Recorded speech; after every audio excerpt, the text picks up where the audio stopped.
आपला सोलापूर लालचा प्लॉट आहे हा. याला पूर्ण 6 महिने झाले. त्यानंतर आता याच्यात कॉटन स्लरी चालू आहे. 0946 दिलं आणि रेस्टमध्ये चांगलं काम केल्यामुळं चांगला रिझल्ट आहे. तर सांगा कसा प्लॉट आहे आमचा.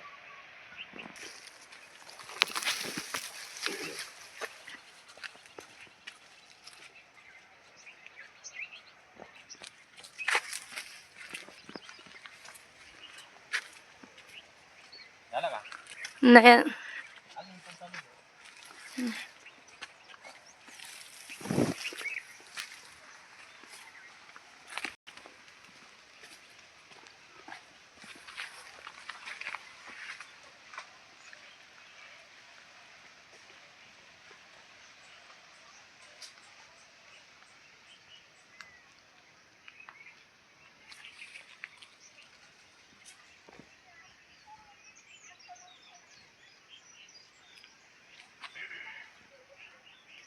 झाला असं नाही.